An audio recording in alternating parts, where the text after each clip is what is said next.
Pardon me for breaking the silence. Can you hear me okay?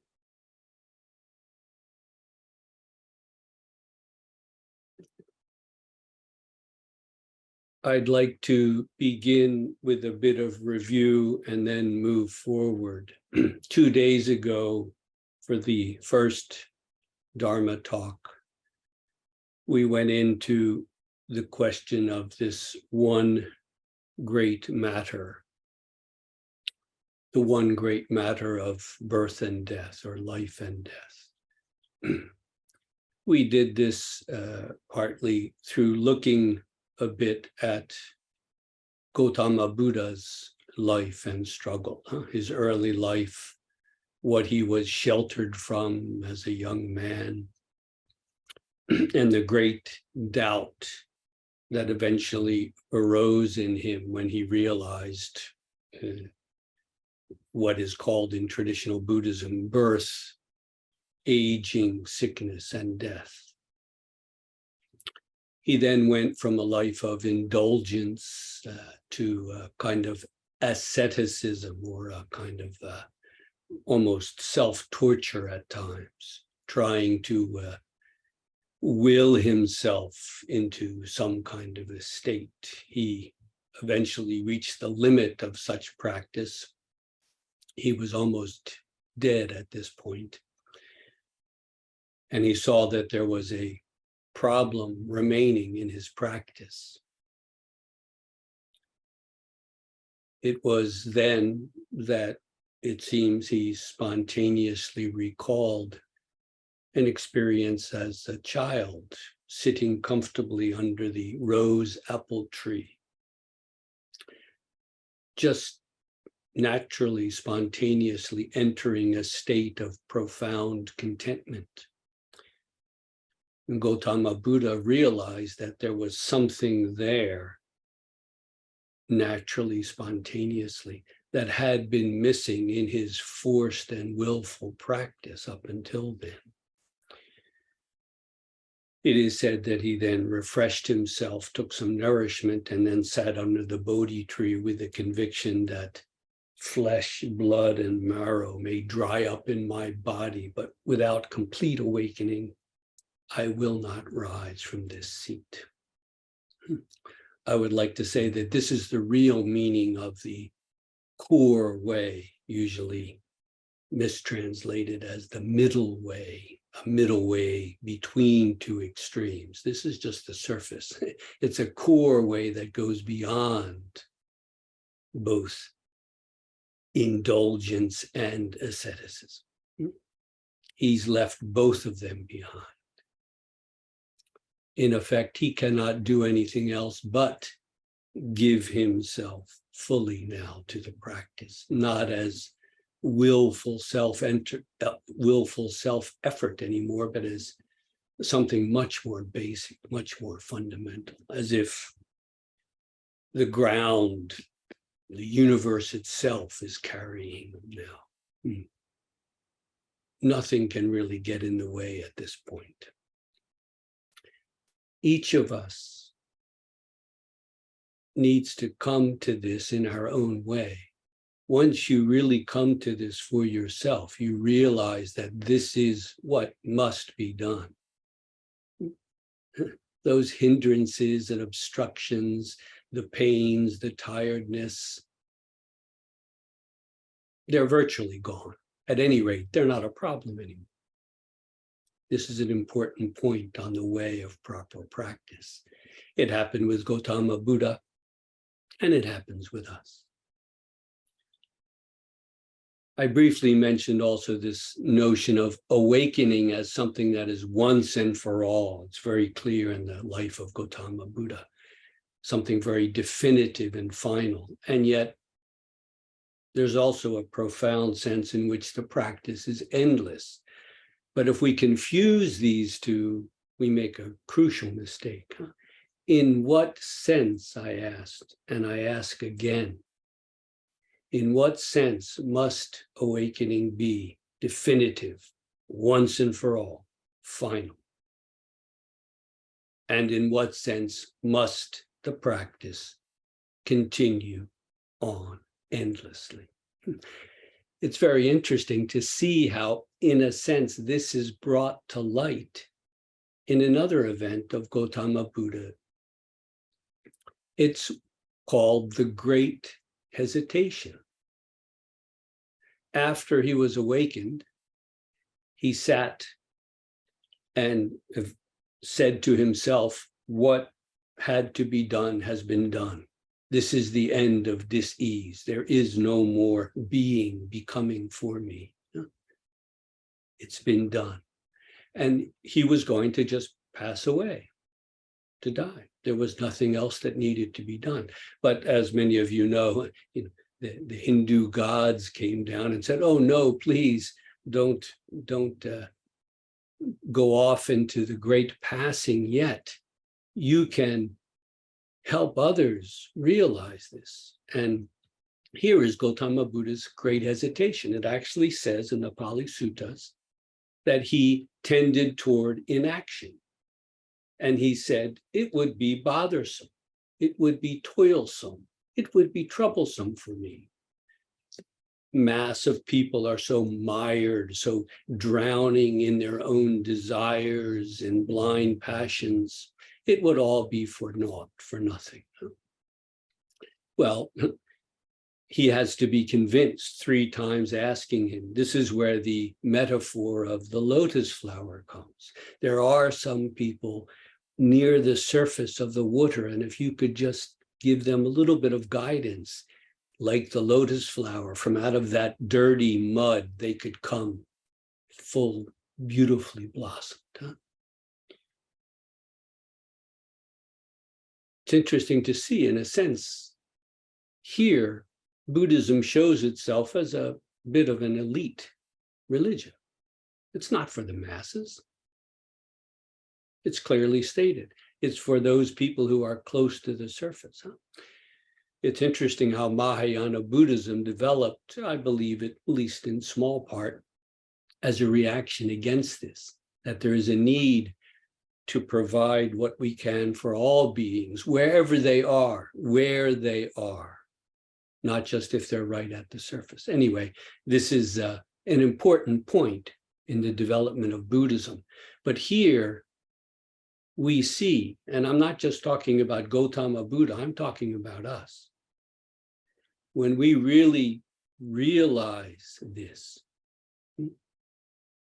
what then do we do?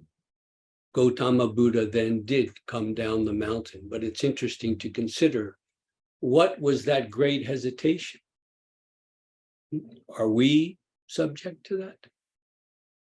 We must see in the depths of our own practice. I also gave some quotes about the great doubt and about contentment in proper zazen, because again, the theme of these Dharma talks is great doubt and great contentment, to show how, of course, on the surface, they seem like opposite approaches, but actually they're not as different as they may at first seem. When we take great doubt all the way, there is great contentment. And when we thoroughly penetrate that great contentment, there can be no doubt. To put this in the context of a Zen mondo or exchange, 2 very basic early Chinese Zen exchanges. I didn't want to speak about them during the first Dharma talk because it's too easy to misunderstand them superficially. But now I believe we've gone far enough into our own practice, I trust, that we can start to see what is really going on in these mondo exchanges. There are 2 exchanges, both of them concern the Zen master Matsu, or Baso in Japanese pronunciation, one of the greatest, perhaps the greatest of the early Chinese Zen masters. The first one is like this. The monk says, I come seeking Buddha Dharma, that is the living real truth. I come seeking the truth. Baso, the master, says, ignoring your own treasure, why do you leave home and wander about? Here, I don't have a single thing. What Buddha Dharma are you looking for? The monk bowed respectfully and asked, perhaps now full of doubt, a great doubt perhaps, and asks, what is my own treasure? Baso responds, the one right now asking, that is your treasure. Perfectly complete. It lacks nothing. Use it freely. Why seek elsewhere? With this, the monk awakened. You might say he realized true contentment. A minor note, that monk then spent the next 6 years attending the Master Baso. He didn't just fly off and set up shop. Why? But anyway, this basic, very fundamental Zen exchange resulting in the awakening of one of Baso's disciples. Savor it. We may have time to return to it. Let me give one more example. Again, the master is the same, Baso or Matsu. Another monk asks, I have learned something of the vast Buddhist teachings and have also heard of direct pointing to the heart of the matter, seeing the true nature and awakening. I do not yet understand that. Would you kindly teach me? Just to make it clear, this monk, already quite advanced, has learned a lot of the Buddhist teachings. And recently there has been this rather radical teaching, not yet legitimate, of two of the basic ways of expressing Zen, directly pointing to the heart of the matter, seeing true nature and awakening. And this monk is saying, I don't quite understand that. Would you kindly instruct me, teach me?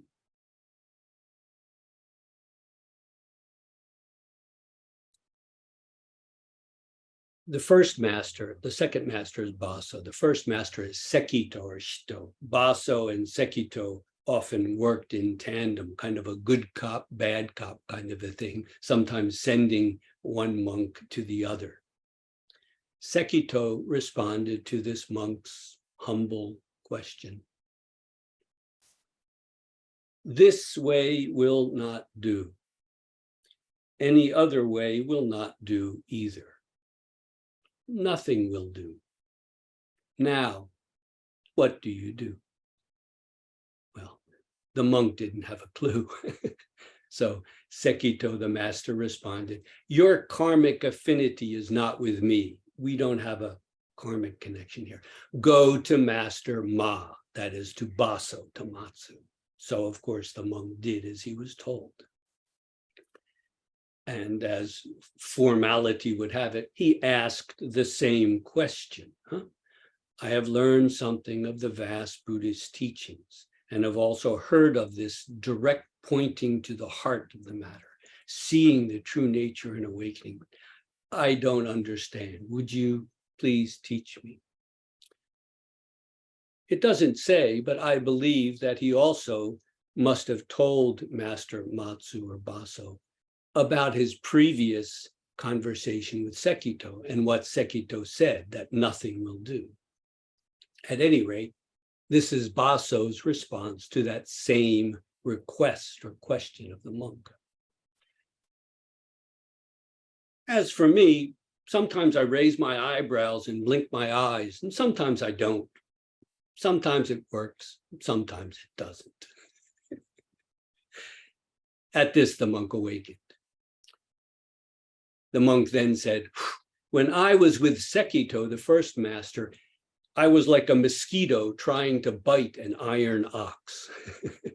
Something completely impossible.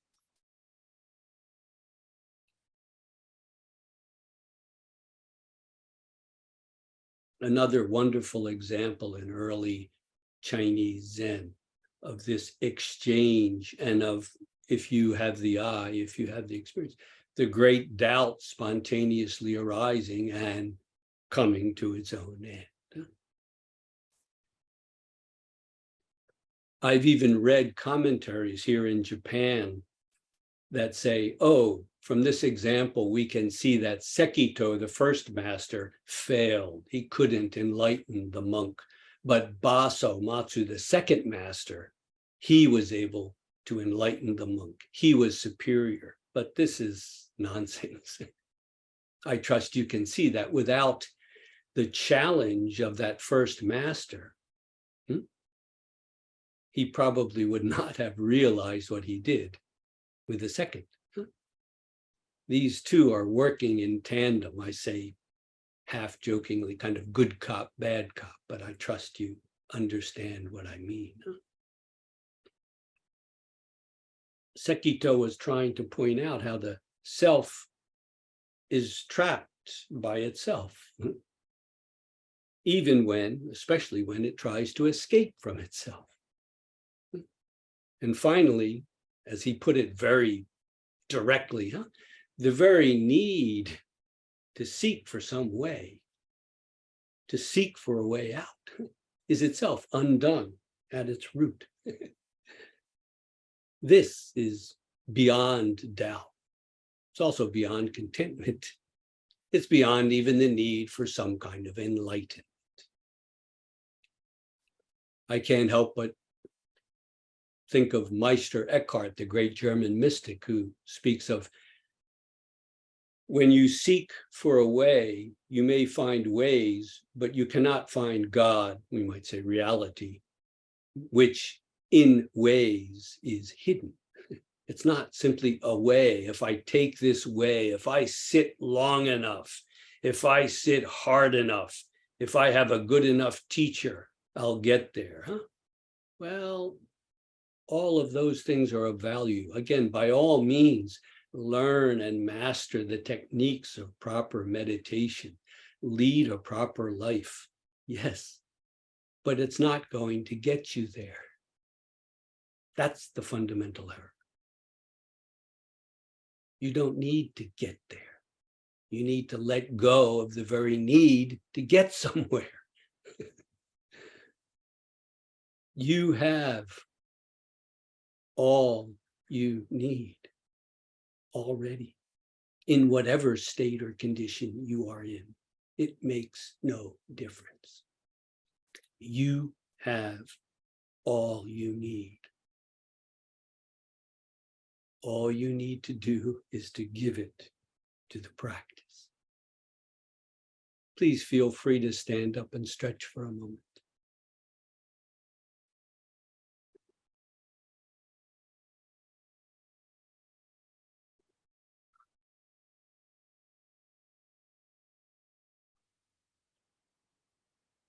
I mentioned last time the quote about Zazen from the classic Zazengi in Japanese, or the Zazen manual. It's brief, so let me read it again. I trust you are coming to feel, experience, know for yourself the truth of it. Quote, Zazen really is the Dharma gate of ease and joy. If you become ill from it, you are not doing it with proper care. Done properly, your whole body naturally becomes light and at ease, spirit fresh, mind clear. The flavor or taste of Dharma sustains, and you are calm, pure, and joyful. End quote.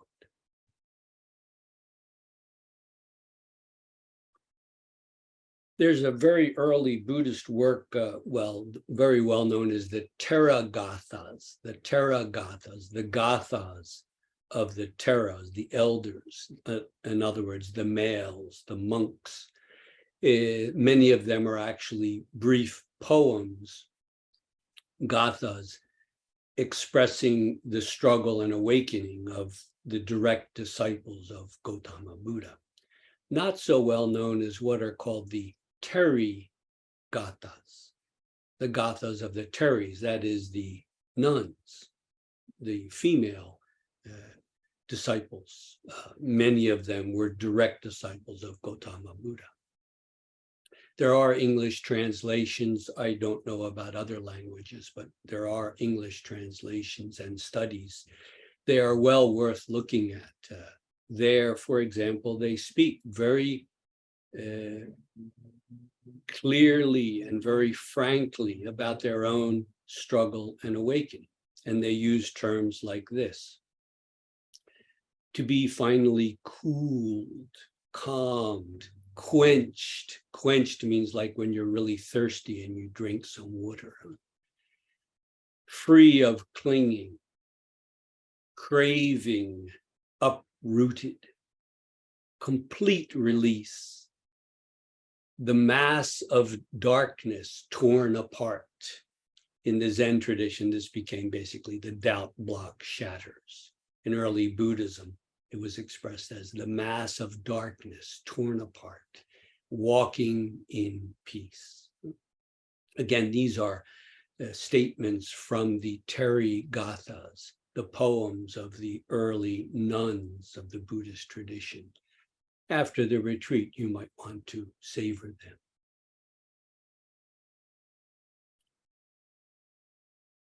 Let us now return to this question of the great doubt and what it really is, because it is easy, I'm afraid, to misunderstand it or to try to apply it in the wrong way.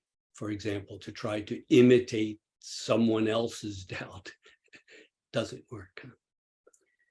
This is from much later than the early quotes I gave. This is a Japanese Zen master about 400 years ago. His name was Bankei. He's quite famous for Fusho Zen, or the Zen of unborn Zen.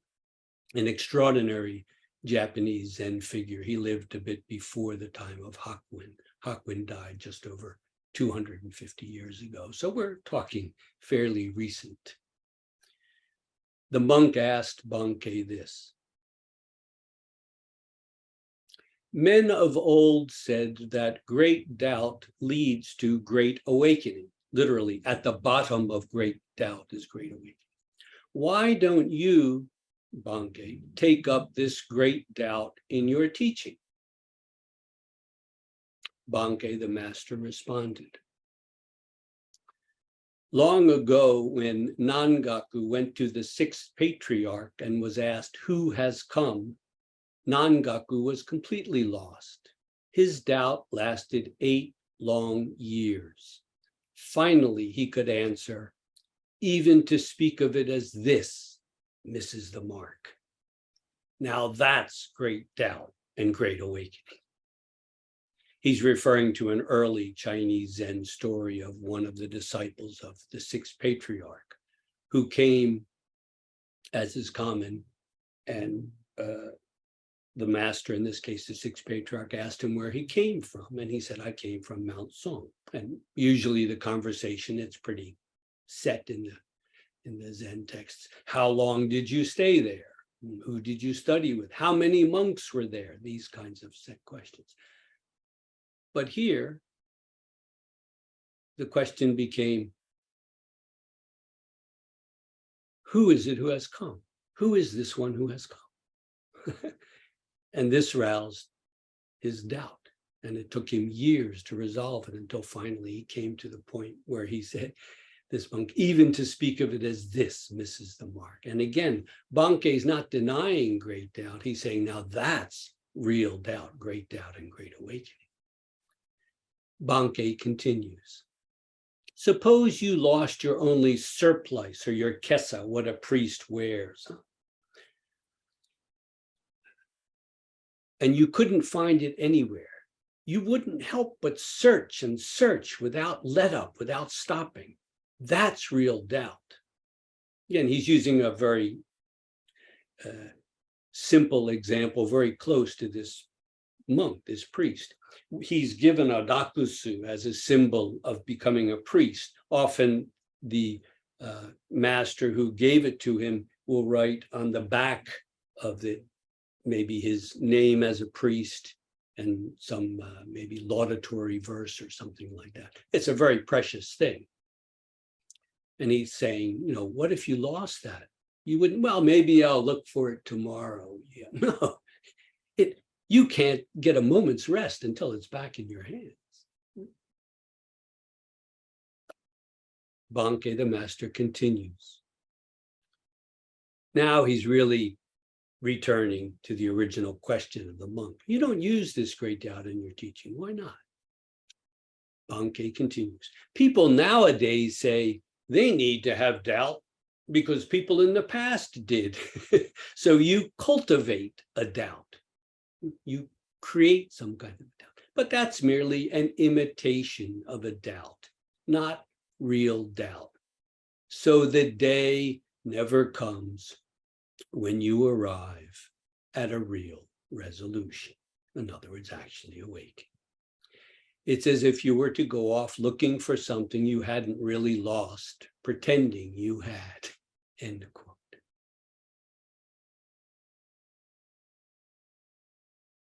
Bankei speaks right to our heart, doesn't he? So the day never comes when you arrive at a real resolution. You're trying to follow someone else's doubt or contentment, as it may be. It won't do. Be careful, though. Bankei's not denying great doubt, not at all. He's affirming what the real great doubt is. It must come from out of the depths of ourselves. Then it can't help but be resolved. If you borrow someone else's, take all these stories, including the ones I'm giving you, and try to fashion some kind of a doubt out of that, no. Open up to what's in the depths of your own heart. If it's not there, it's not anywhere.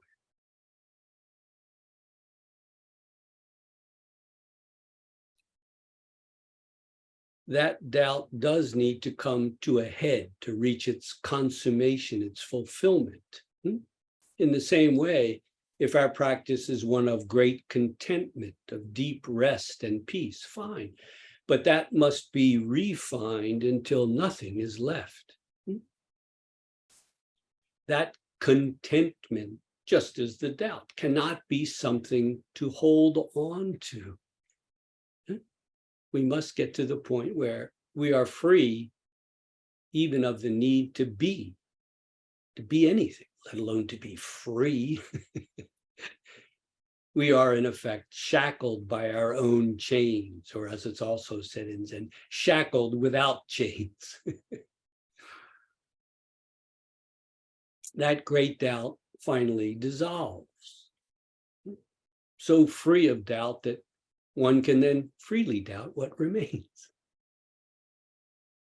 And we've all touched this great doubt. Any human being who has lived fully, has loved and has been deeply hurt, has lived a real life, has at least touched this great doubt. And we have all experienced sitting under the rose apple tree, haven't we? I remember as a child going off into the woods near where I lived in Philadelphia and just getting lost in nature and feeling so at peace and so one with my experience. I didn't even need to try and find it. It was there, it seemed. Always there. We've all had these experiences. Watching a sunset, being with someone you love, immersed in beautiful music. We've all at least touched the rose apple tree. This isn't some kind of exotic experience. That contentment is there. It's here. It's simply a question to what extent we have realized it. And that great doubt is here just as well. How thoroughly have we realized that? Either one will do, as long as you take it all the way.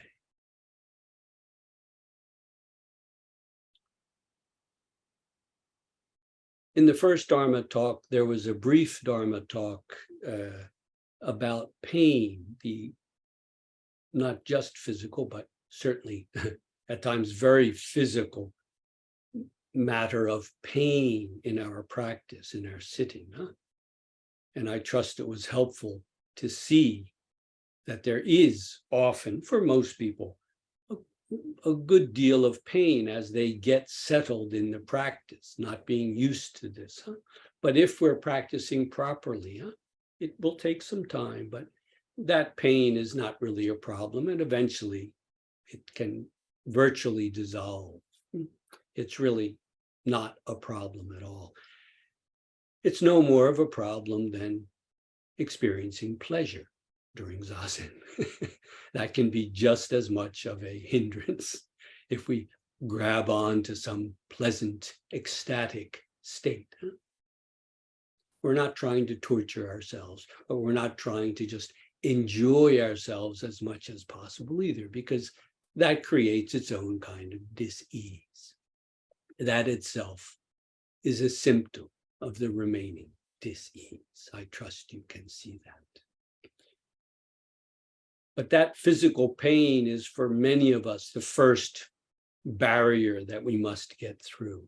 And again, not through mere willpower. Today, I've asked someone to give a brief Dharma talk about more of the mental issues. Once the body is settled, then what? What happens there?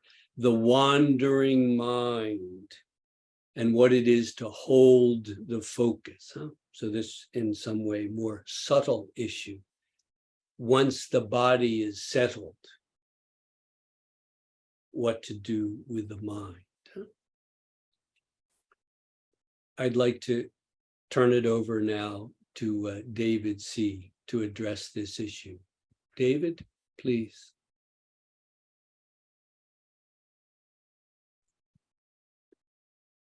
Thank you, Jeff.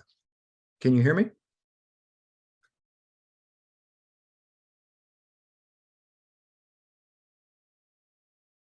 As we sit through the retreat, sit after sit, hour after hour, we've gone for 3 days now, 3 more days to go. We've no doubt noticed some fluctuations in our attention, fluctuations in our focus concentration and our awareness. Let me talk about each of these, the focus and attention, and then suggest a balance between them. We are instructed to begin zazen by focusing our attention on our breath, to go inward, coming back to our breath again and again, each time our mind wanders. We may exercise other techniques such as counting our breath or gluing ourselves to a koan. All wonderful, yet by itself, this focused or razor-sharp concentration may cause some of its own problems. An agitation, a stifling, willful intensity, sometimes good, sometimes bad. Much of the problem is self-induced. We are using intensity and willful effort to get somewhere, just as Jeff's talked about. This willful effort can lead to unnatural breathing, a rigidness, or an anxiousness. What quickly follows are more effort and more agitation. We cascade down this raging river and can hardly sit. We long for the bell and finally ending the pain and discomfort. We are also instructed to open our eyes, our ears, our sensations to our surroundings. This is an awareness that is outward, allowing the sounds and other perceptual experiences to come inward. We broaden our awareness by letting go, allowing what is felt, heard, or seen to come, notice it, and then let it go. If we hear the call of a bird, we hear the sound. But we don't let our mind continue in discriminating the sound or object or experience. We let it come and we let it go. This broadening awareness, too, can be good and bad. We let it come. It can lead to problems as well, such as dullness, sleepiness, or subtle or dreamy states of mind. If we take this to extreme, we're letting our mind become unconscious. A balance is most valuable here. By maintaining a focus and concentration and an open awareness, we are essentially training a wandering mind to settle. By being open to an awareness, we are letting go of ourselves and allowing the world in. This balance is essential for sustained samadhi and jhana. With this balance and stability, we can easily drop a koan or a breath sensation into the still water of our mind and experience the ripples without grasping, letting it come and letting it go. This can also lead to a grounding of mind, body, and breath that can be sustained for much longer periods, sitting through multiple sits with ease. We are also in a settled place to explore the mind, to turn our focused concentration inward, along with an outward acceptance of things as they are, completely letting go. As Jeff's talked about great doubt and great contentment, I think it's dawned on me that this is exactly what we're talking about here too. To taste this right now. As Jeff said, we're experiencing, what is great doubt? What is great contentment?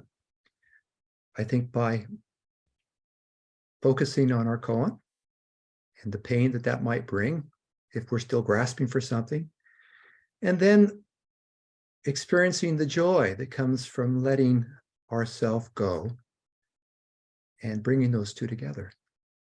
To me, this is where the two come together. But I hope this is helpful. Thank you for listening.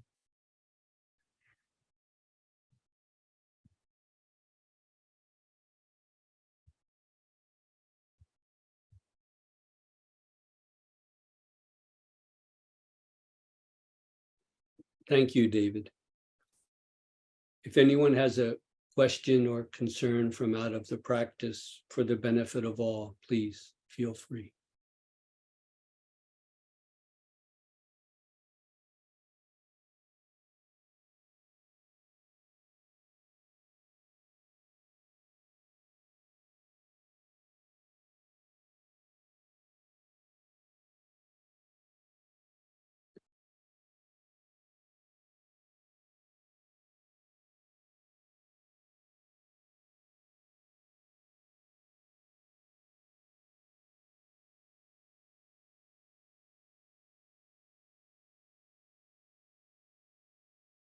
Is there perhaps something that was unclear, difficult to understand, you would like to get clear about? Please feel free. Probably others are also in doubt about it. So.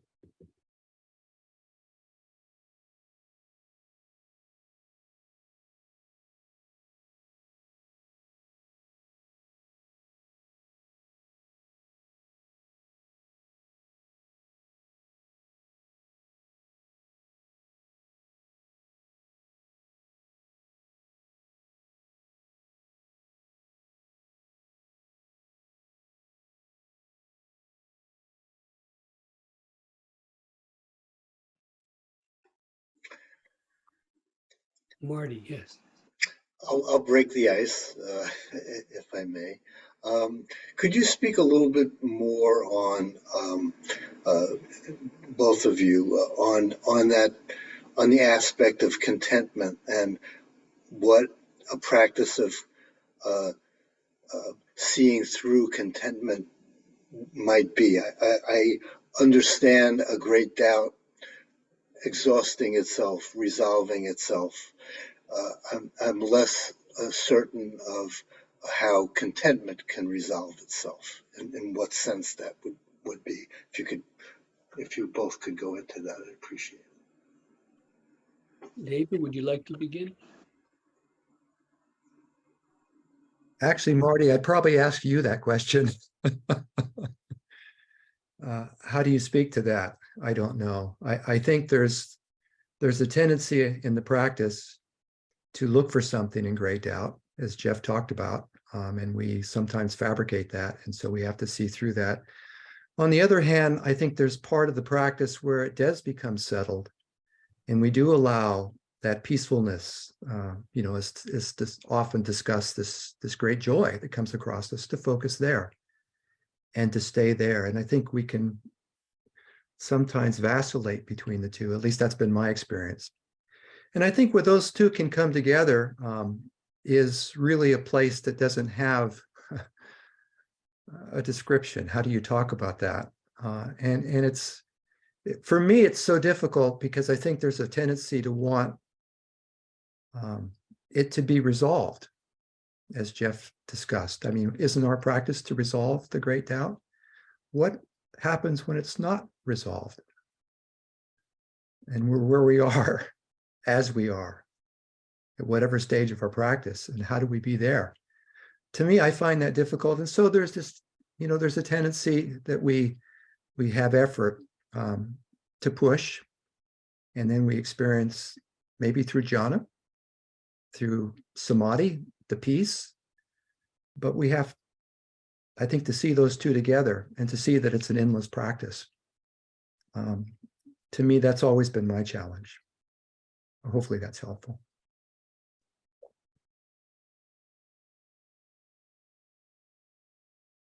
Yeah, I think it's easy to see, Marty, isn't it, that how the great doubt is something that can kind of draw us in, almost like a magnet, like gravity. For example, that I don't know who I am. If I don't know who I am, I don't know anything, do I? How could I know anything if I don't immediately and directly know this? And again, for many people, if you read the Zen records, it's clear, they had this natural kind of a great doubt. And what we now think of as koans started as someone's great doubt. It was the question that had to be asked at that time and that place. It came to include everything. And again, this seems, doesn't it, like the opposite of contentment. You can't rest for a moment until that's resolved. But as you go through the practice, how to say it, as the doubt becomes more deeper, Hakuin, for example, describes it as being like being in an ice cave 1,000 miles thick. But it's precisely what it's like. It's not like being in a mass of mud. In the beginning, it can seem like that. But when it's coming to fruition, it's like it's perfectly clear. There's no hindrance whatsoever. Like an ice cave, you see? Crystal clear all the way through. But there's still something there, you see? There's still something there. When that shatters, that's the ending, the great doubt resolving itself as great awakening. Then how to explain it? Well, one way to explain it is the contentment that has always been there is now realized. You remember Boshan when he speaks about the great matter of life and death. Where do we come from when we're born? Where do we go when we die? But when that doubt block is resolved, you realize what a worthless notion life and death is. Wait a minute, that's supposed to be the whole thing we're working on. Ha! He has this kind of yell, the ejaculation. Ha! It's nothing. Life, death, it's nothing.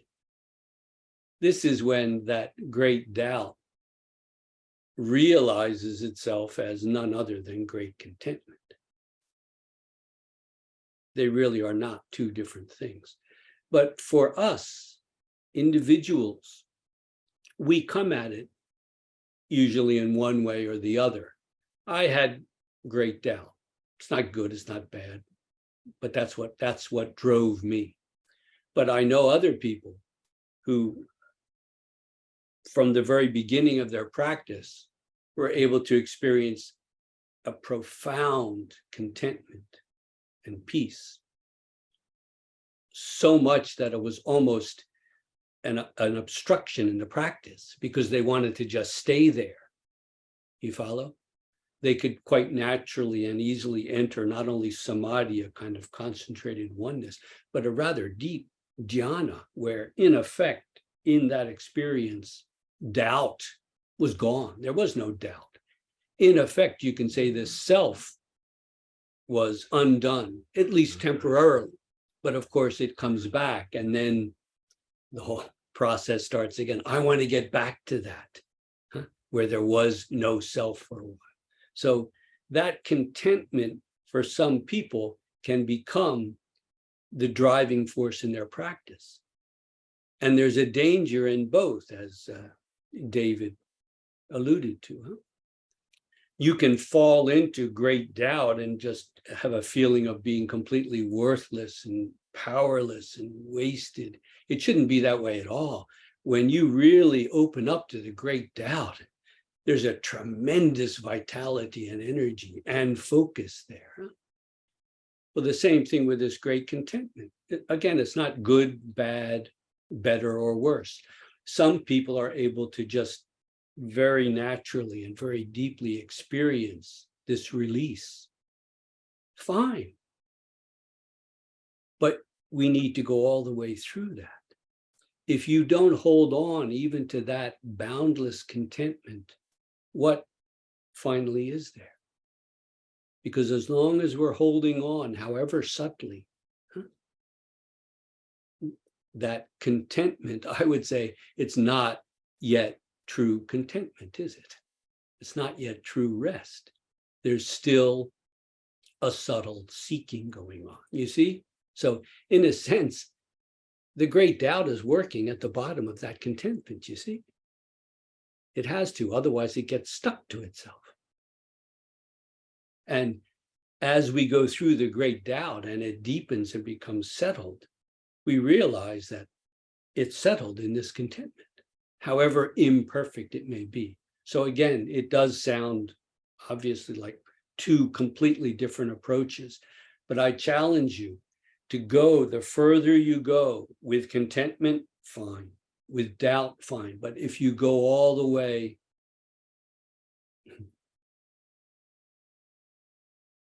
they find each other.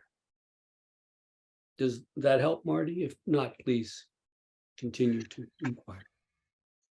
Yeah, no, it's helpful. I'm thinking of shikantaza, what's called just sitting. You've called it just sitting through, as I think a standpoint of the practice's standpoint is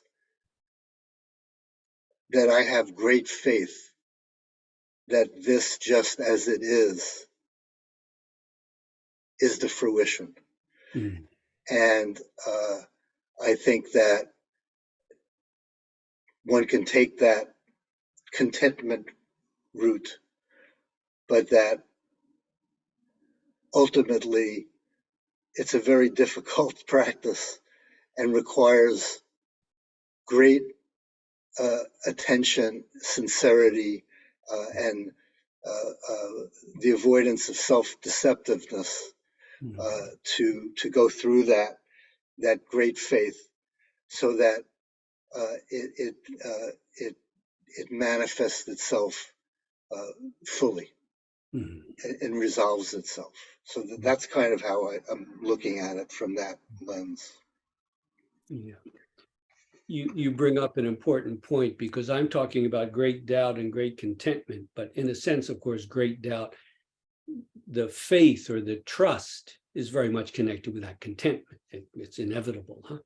But just so it's clear to people who have done some reading, it's often spoken of as the three essentials of Zen practice: great trust or great faith,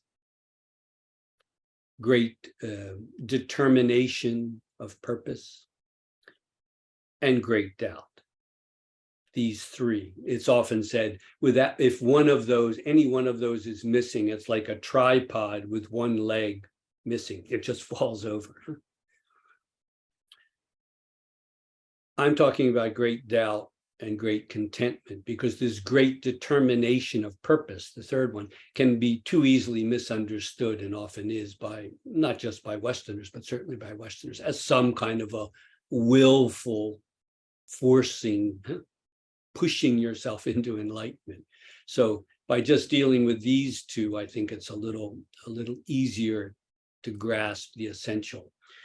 The person, Gao Feng is his name, who first spoke of these three basic necessities of Zen practice. Again, great trust or great faith, great determination, and great doubt.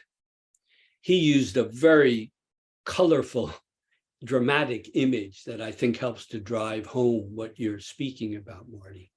He says, what is this great trust or great faith?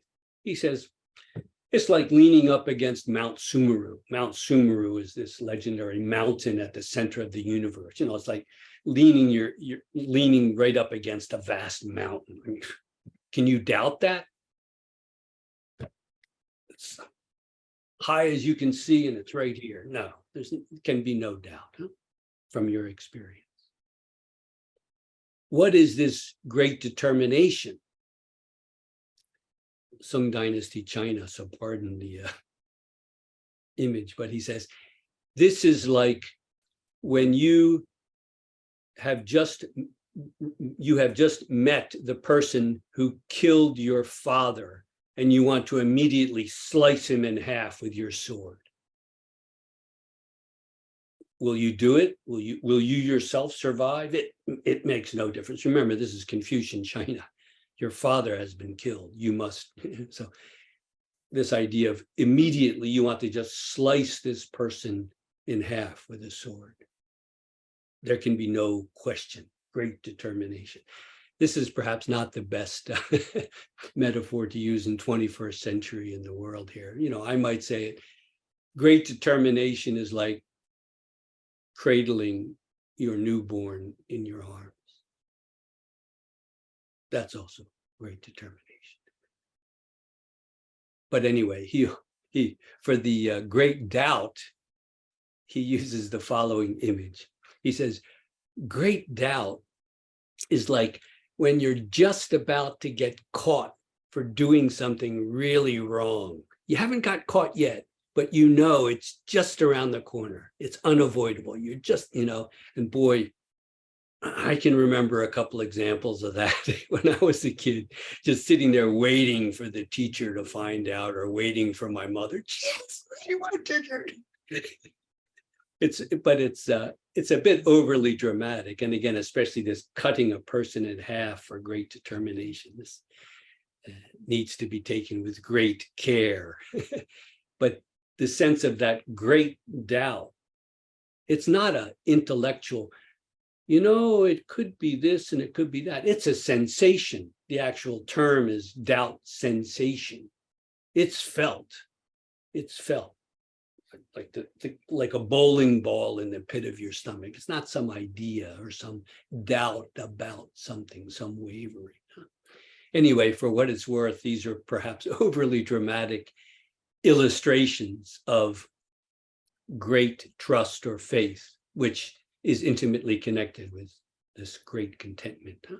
And then the great determination, which can be easily misunderstood. And the great doubt, for what it's worth. Would anyone else like to speak up from their experience? Please feel free.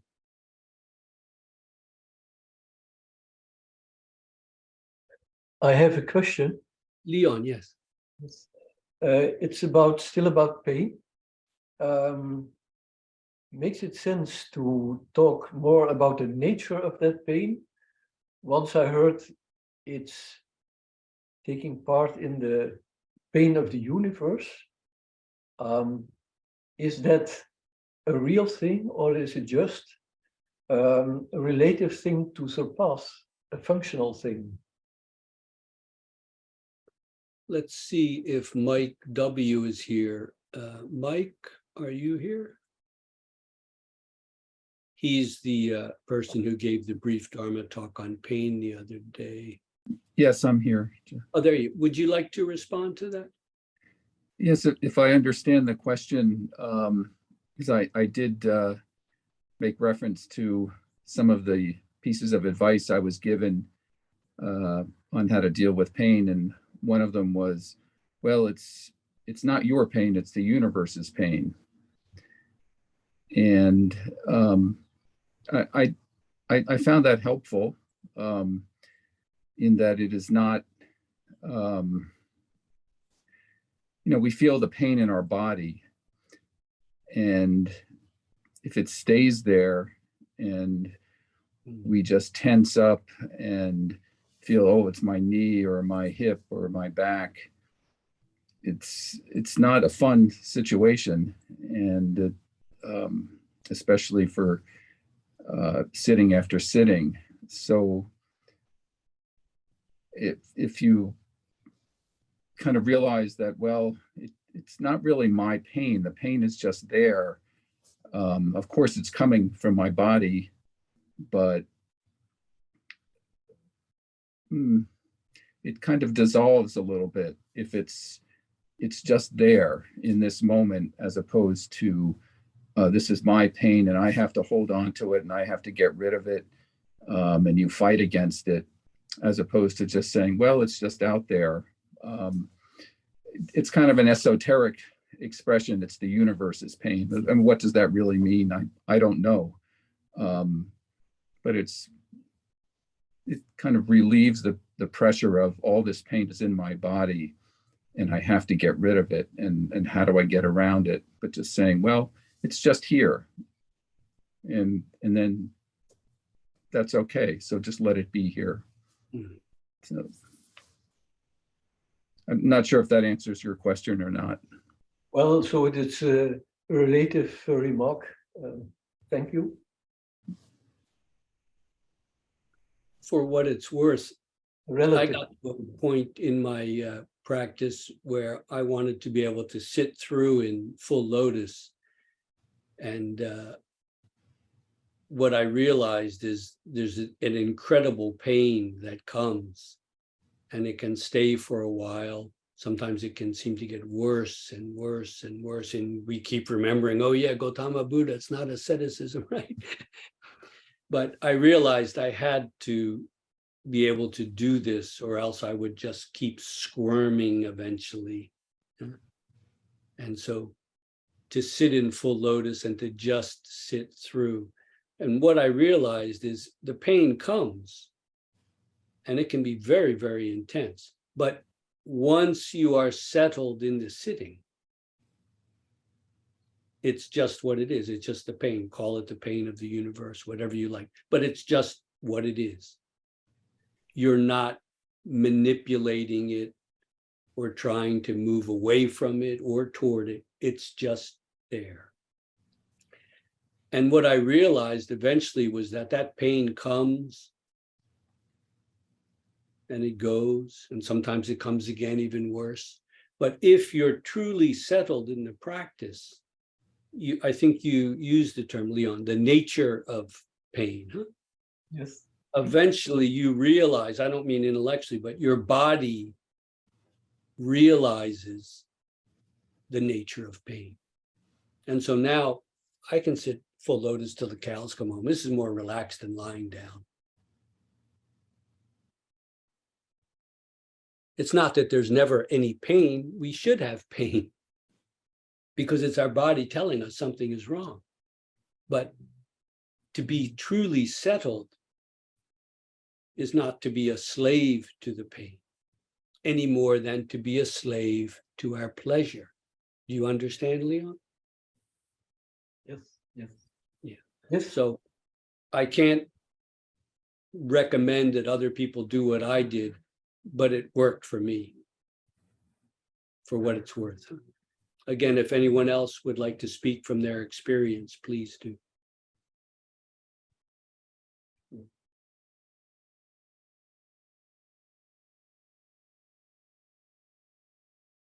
Tim.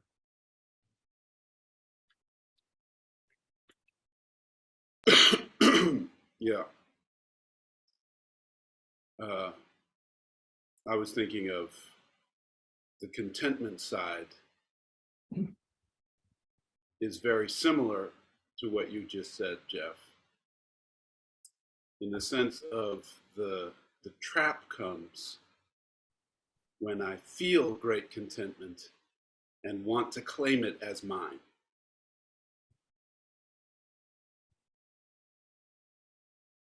And then when the contentment starts to fade, I want to grip it. No, don't go away. I like that so much. That's the trap. And it's the same kind of fight as when the pain gets very intense. Except it's just going in the opposite direction. In the pain side, it's I got to get away from this, and on the pleasure side, it's I got to hold on to this. And both of them are coming from this is mine.